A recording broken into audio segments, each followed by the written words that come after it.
Captain O'Connor, front and center.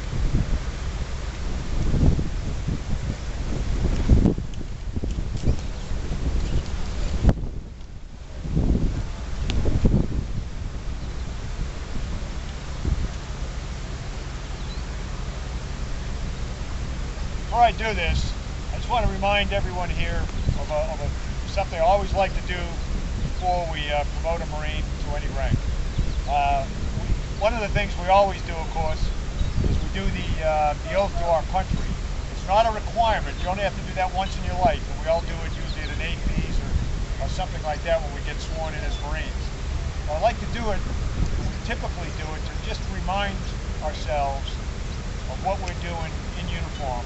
Not that people like us have to be reminded about what our country's all about. What's interesting about our oath is that it's a very, very unique oath. If we were in the French Army, God forbid right now, and we gave an oath, we'd be promoting someone, the person takes an oath to the state. If we were in the British Royal Marines, we'd be taking an oath to the sovereign, to the Queen. If we were in China, we'd be taking an oath to the party, to the Communist Party. If we were in the Mozambique Army, this oath would be made to the leader of the country, the president.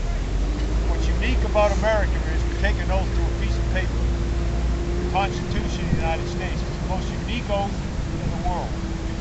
Because it's not to a man, not to a party, not to a political anything, but it's to a piece of paper. And interesting enough, we commit our lives to that piece of paper. Quite a few of our Marines over the centuries have lost their life to a piece of paper that is everything in our lives. The oath itself, believe it or not, comes from the day we had our first president, George Washington, in what was then the capital, New York City. Just before he walked out to become president, someone said, well shit, I think it was John Adams, said we need to have an oath. You can't do these things without an oath.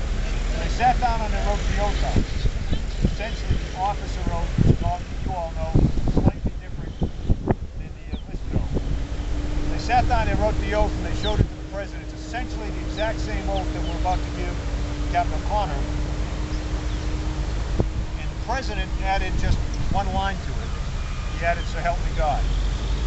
And I think that speaks volumes, again, of what kind of people we are and who we are. So, that said, to all who shall see these presents greeting, know ye that reposing special trust in the patriotism, valor, and fidelity, and the abilities of Ryan P. O'Connor, and to appoint this officer a major, the United States Marine Corps Reserve to rank as such from the first day of August 2010. This officer will therefore carefully and diligently discharge the duties of the office to which appointed, by doing and performing all manner of the things thereunto pertaining.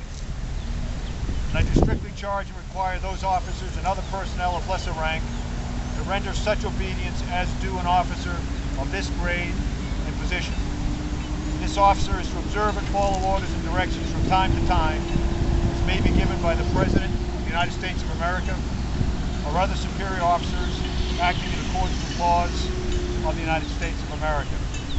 This commission is to continue in force during the pleasure of the President of the United States of America under the provisions of those public laws relating to officers of the armed forces of the United States of America and the component thereof in which this appointment is made. Done at the City of Washington, this 22nd day of July, the year of our Lord 2010, and of the independence of the United States of America, 235th. By the President, signed, Ray Mavis, Secretary of the Navy, and James T. Conway, Commandant of the Marine Corps.